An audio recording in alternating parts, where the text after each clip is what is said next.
नमस्कार। अर्जन टीवी के उत्तराखंड के इस खास बुलेटिन में एक बार फिर से आप सभी का बहुत स्वागत है। मैं हूं आपके साथ प्रियंका तिवारी। खबरों को विस्तार से जानेंगे, लेकिन उससे पहले एक नजर हेडलाइंस पर।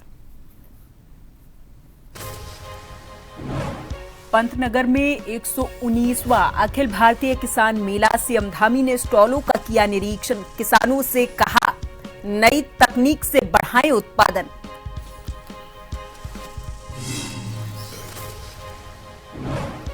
उत्तराखंड बजट को लेकर विधायक हृदय का बयान। कहा, पिछले 4 वर्षों की तरह इस बार भी उम्मीदों पर खरा नहीं उतरा। 2027 में भारतीय जनता पार्टी को जनता देगी जवाब। बीजेपी का बढ़ा कुनबा, धारचूला के कई नेताओं ने भाजपा की ज्वाइन। संगठन को और मिलेगी मजबूती, पार्टी नेताओं ने किया स्वागत।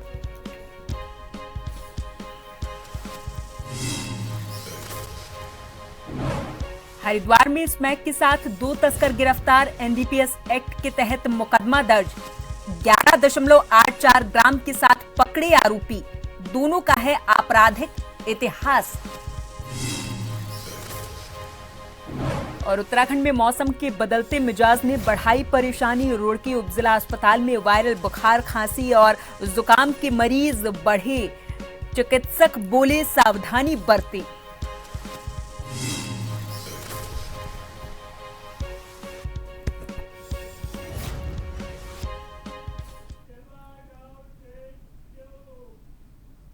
बड़ी खबर से बुलेटिन की शुरुआत करेंगे। उत्तराखंड विधानसभा का बजट सत्र अनिश्चितकाल के लिए स्थगित कर दिया गया है। 5 दिनों तक चले इस सत्र के दौरान सदन में कई महत्वपूर्ण विधायी और वित्तीय कार्य पूरे किए गए। सत्र की शुरुआत 9 मार्च से हुई थी और इस दौरान बजट सहित कई अहम प्रस्तावों और विधेयकों पर चर्चा के बाद उन्हें पारित किया गया है। सत्ता पक्ष और विपक्ष दोनों की मौजूदगी में सदन की कार्यवाही लगातार चली है और कुल मिलाकर लगभग 41 घंटे से अधिक तक चर्चा और कार्यवाही हुई है। इस सत्र में 4 अध्यादेश और 12 विधेयक सदन में लाए गए, जिनमें से कई को पारित किया गया है।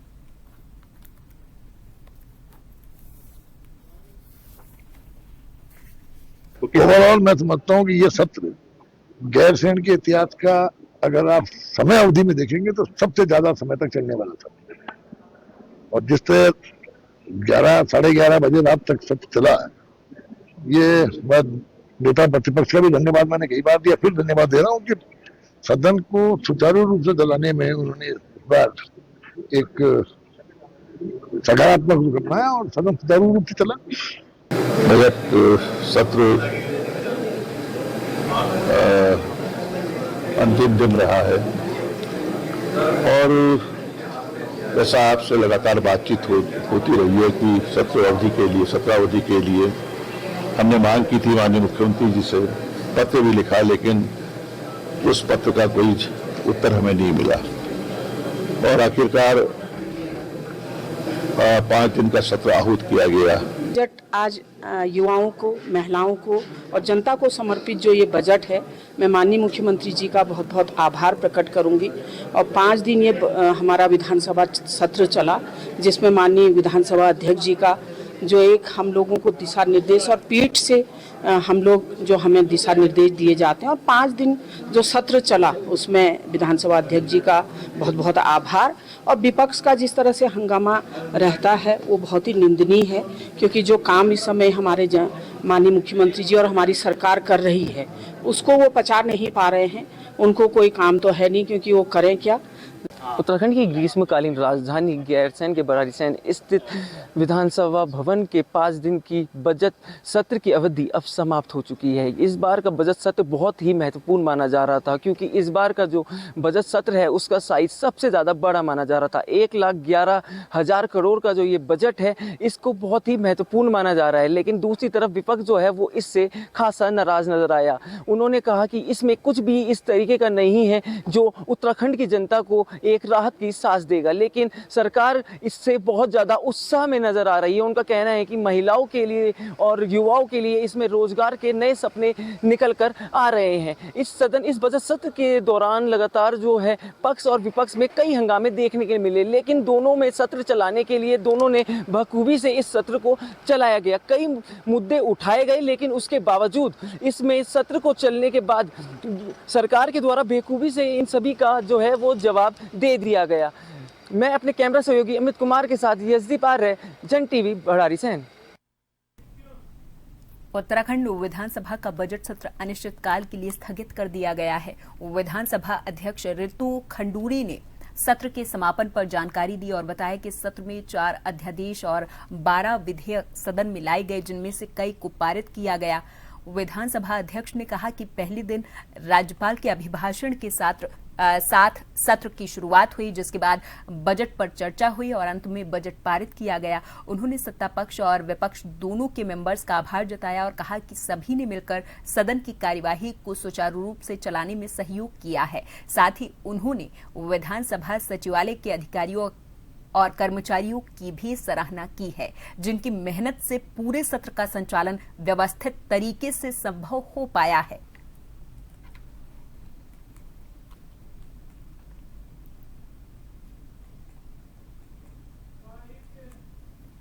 मार्च से हमारा सभा का प्रथम सत्र आज हमारा संपन्न हुआ है।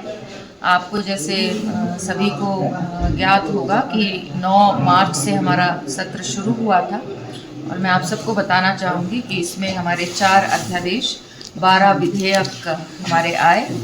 असरकारी संकल्प 5 थे, नियम 105 के प्रस्ताव 1, याचिकाएं 4, नियम 54 में 3, नियम 300 में 117, जिसमें से स्वीकृत 21वीं, ध्यान आकर्षण के लिए 30 गए, नियम 53 की प्राप्त सूचनाएं 53, स्वीकृत 6, ध्यान आकर्षण 12, वक्तव्य 3 तथा केवल वक्तव्य 6, नियम 58 की प्राप्त सूचनाएं 25, स्वीकृत 17।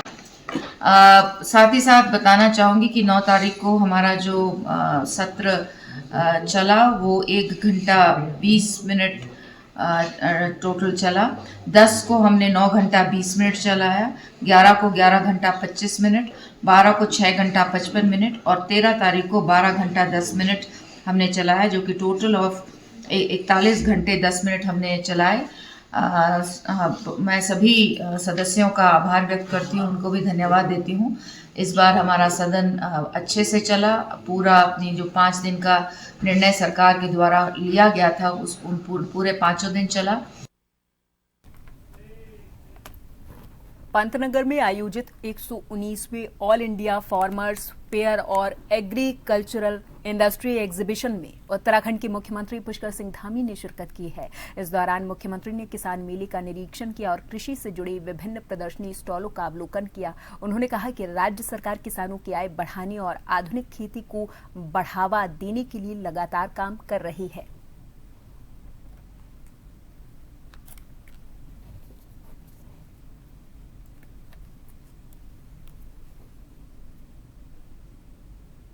भारत का किसान बहुत ताकत से अपना काम कर रहा है और किसानों की ताकत से भारत आगे बढ़ रहा है, क्योंकि जब कोई खेत समृद्ध होता है, खेत अच्छा होता है, तो गांव समृद्ध होता है और जब गांव समृद्ध होते हैं तो देश स्वतः ही समृद्धि को प्राप्त हो जाता है, स्वतः ही देश आगे बढ़ जाता है।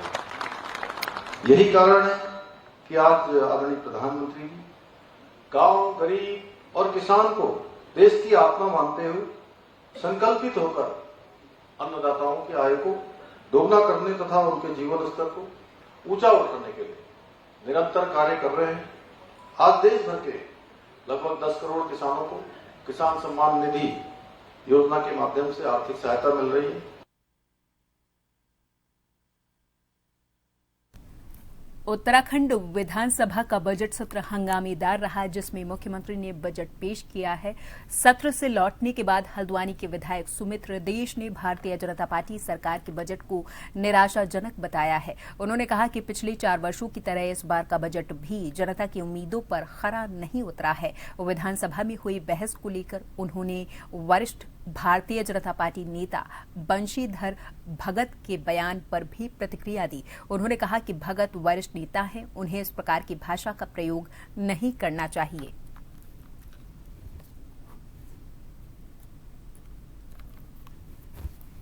इसे छुपा ही नहीं है कि विपक्ष के जो विधायक है और अंडर द लीडरशिप ऑफ हमारे जो नेता प्रतिपक्ष है, जिन्होंने बहुत बेहतर तरीके से अपना फर्ज तो निभाया ही निभाया, लेकिन जनता ने जो उन पे भरोसा इतने वर्षों से कर रखा है वो भी उन्होंने दिखाया कि कैसे जनता का विश्वास अर्जित करा जाता है। एक एक विषय पर, छोटा हो बड़ा हो, चाहे वो हो, चाहे हमारे वरिष्ठतम सदस्य प्रीतम सिंह जी हो, चाहे हमारे सबसे नए जो सदस्य इस बारी चुनकर आए हैं, किसी भी व्यक्ति ने क्षेत्रवार, अपने जिलेवार, मंडलवार या पूरे प्रदेशवार कोई भी ऐसा विषय नहीं छोड़ा कि जो जनता से रिलेटेड ना हो, जनता के दर्द को बेहतर तरीके से बयान करा। और सरकार अपने जिम्मेदारी से भागते हुए हर तरीके से दिखती रही, बड़े बड़े शब्दों का इस्तेमाल करके जनता को बेवकूफ बनाने के अलावा सब कुछ नहीं करा। आगामी विधानसभा चुनाव से पहले भारतीय जनता पार्टी अपने संगठन को मजबूत करने में जुटी हुई है। इसी क्रम में देहरादून के प्रदेश भारतीय जनता पार्टी कार्यालय में धारचूला से आए कई नेताओं ने भारतीय जनता पार्टी की मेंबरशिप ग्रहण की है। पार्टी नेताओं ने नए कार्यकर्ताओं का स्वागत किया और कहा कि भाजपा को और अधिक मजबूत बनाकर आगामी चुनाव में जीत सुनिश्चित करने का लक्ष्य रखा गया है।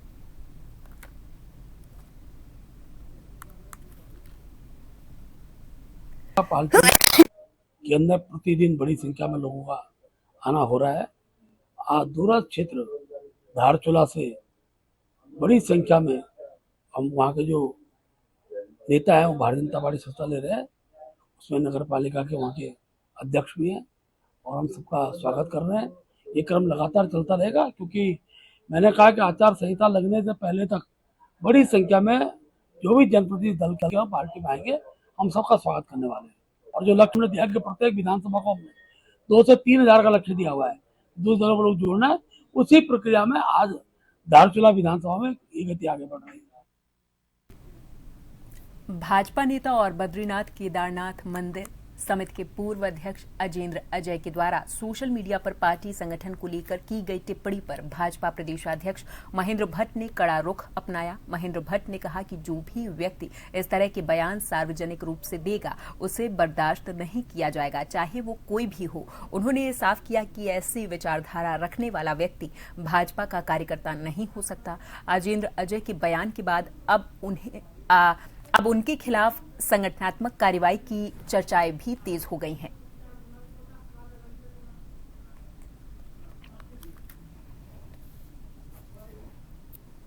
व्यक्ति कुछ भी लिखता रहे, लेकिन सब अनुशासन के दायरे में रहना चाहिए। और मैं चाहूंगा कि अगर इस प्रकार की अनुशासनहीनता किसी के द्वारा भी होती है तो पार्टी कड़ी कार्रवाई करेगी। आपने संज्ञान लिया है सर उनकी इस पोस्ट पर? मैं अभी देख रहा हूँ, पोस्ट को देख रहा हूँ, मैंने देखी नहीं अभी। मैं पोस्ट को देखूंगा क्योंकि मैं कल ही आया हूँ।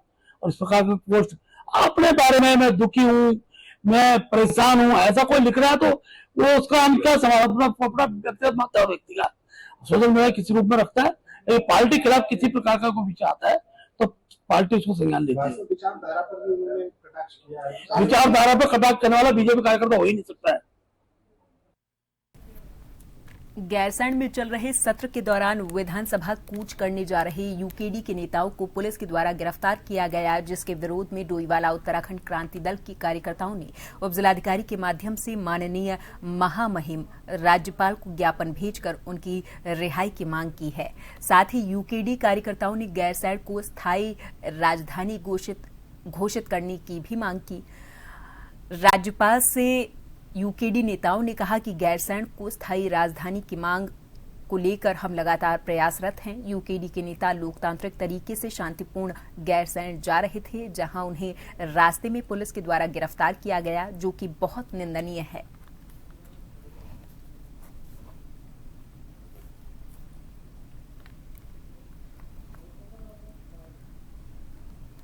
के ही ज्ञापन दिया गया है कि जो हमारे युवा अध्यक्ष हैं उसके युवा प्रकोष्ठ के आशीष भाई और त्रिपाठी जी, हैरी साहब, जिनको ये गिरफ्तार किया गया है, और नेगी जी को जो हाउस अरेस्ट कर रखा है। ठीक है, वो अपनी डिमांड को लेके कह रहे हैं कि भाई जो आपकी स्थायी राजधानी है वो गैरसैंण होनी चाहिए। आप देखिए पिछले 8 सालों में, अगर मैं सन 2017 से बात करूं टुवर्ड्स 24 तक, हमारे जो 8 सालों में जो विधानसभा के जो सत्र हुए हैं, अगर मैं इंडिया के अंदर बात करूं तो जो उत्तराखंड राज्य है वो 25वें नंबर पे है। जो सत्र हो रहे हैं, सत्र तो हो रहे हैं लेकिन तर्क वितर्क नहीं हो पा रहे हैं। ठीक है ना, आज इस राज्य को बने हुए 25 वर्ष से ऊपर का समय हो चुका है, लेकिन अभी तक हम एक स्थायी राजधानी जो है वो नहीं बना पाए हैं। सरकार और विपक्ष जो लगातार आप देख रहे होंगे कि जो हमारे नेताओं का हाउस अरेस्ट किया जा रहा है, जो अरेस्ट किया जा रहा है, और वो भी उन नेताओं को जिन्होंने राज्य बनाने के लिए पूरा अपना घर बार त्याग रखा है, वैसे लोगों को इन्होंने अरेस्ट किया हुआ है। और सरकार की बिल्कुल भी मंशा नहीं है कि वो जनता के लिए काम करे, क्योंकि अगर सत्र 2 दिन चलता है, 2 या 3 दिन सत्र चलता है, राजधानी गैरसैंण पे न भाजपा का क्लियर स्टैंड है न कांग्रेस का क्लियर स्टैंड है। हमारे नेताओं का एक ही बात कहना था कि आप इस पे क्लियर स्टैंड लीजिए, आप राजधानी गैरसैंण को एक आपातकाल सत्र बुलाकर यहाँ पर इस पे चर्चा कीजिए। अगर इस चर्चा में भी बात नहीं होती है तो नेक्स्ट टाइम चर्चा कीजिए, पर उस चीज पे भी, उन बिंदुओं पे भी बात नहीं की जा रही है। और यहाँ पर वक्त है एक छोटे से ब्रेक का, फौरन हाजिर होंगे कुछ और खबरों के साथ।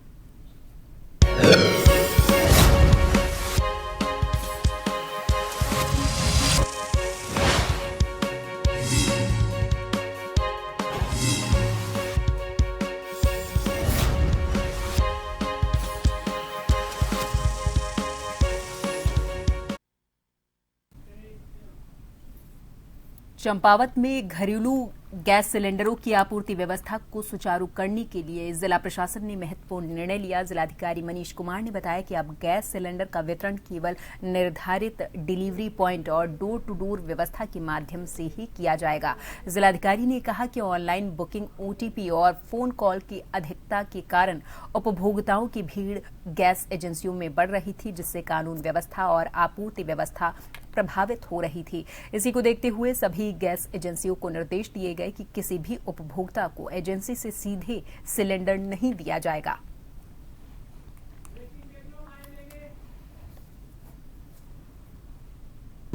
गैस को लेकर कई सारी भ्रांतियां हैं। आप सभी को पुनः अवगत करना है कि जनपद में घरेलू गैस, जो डोमेस्टिक गैस है, उसकी पर्याप्त सप्लाई है और ऑयल मार्केटिंग कंपनी द्वारा यहाँ पे पर्याप्त मात्रा में गैस की सप्लाई की जा रही है। पहले जो गाइडलाइंस थे उसमें ऑयल मार्केटिंग कंपनियों द्वारा ढील देते हुए अब मैनुअल मोड पर, जैसा पहले पूर्ववत आप गैस लेते थे, उसी प्रकार की प्रक्रिया पुनः जो है वो प्रारंभ की गई है, जब तक उनके वेबसाइट में कार्य चल रहा है। आप सभी से आग्रह है कि किसी भ्रांति पर ध्यान न दें। यहाँ से जो 2 नंबर्स जारी किए गए हैं जनपद प्रशासन से, आपको किसी प्रकार की कोई सूचना लेनी हो या अपनी जानकारी करनी हो तो आप उन उत्तराखंड में विधानसभा सत्र से लौट रहे फायर सर्विस और पुलिस के जवानों ने इंसानियत की मिसाल पेश करते हुए एक गाय की जान बचाई है। दिवाली खाल के पास सड़क से नीचे झाड़ियों में एक गाय पेड़ की टहनियों में फंसी हुई मिली, जो कई दिनों से भूखी प्यासी थी। जवानों ने तुरंत उसका रेस्क्यू किया, टहनियां काटकर गाय को सुरक्षित बाहर निकाला, उसे पानी और चारा दिया और पशुपालन विभाग को सूचित किया। जवानों के इस मानवीय कार्य की क्षेत्र में सराहना हो रही है। इन जाबाज जवानों ने ये साबित किया है कि वर्दी का धर्म सिर्फ कानून का नहीं, रक्षा करने का है, बल्कि हर जीव की सेवा करने का भी है।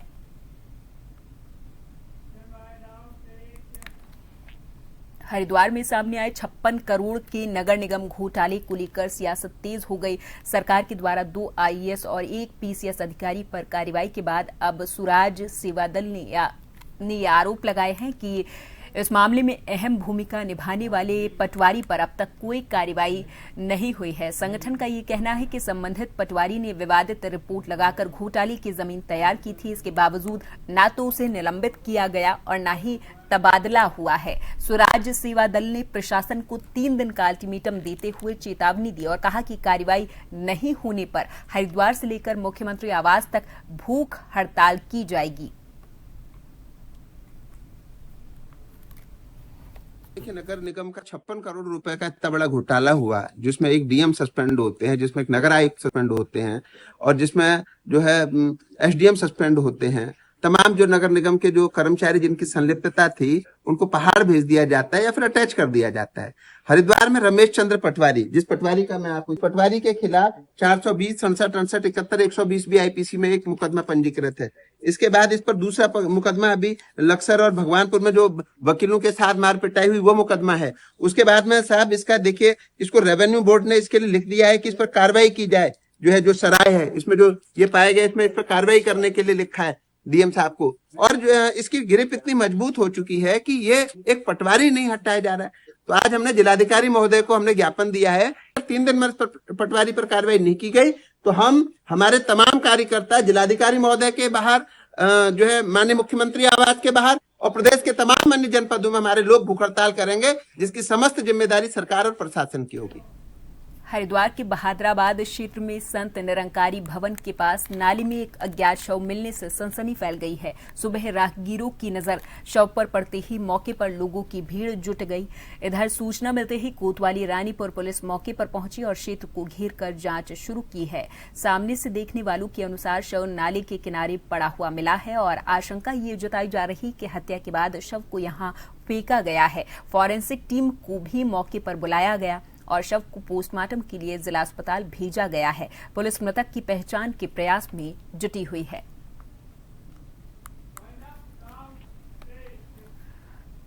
और इसी के साथ इस बुलेटिन में फिलहाल के लिए मेरे साथ बस इतना ही। आप देखते रहें जन टीवी। नमस्कार।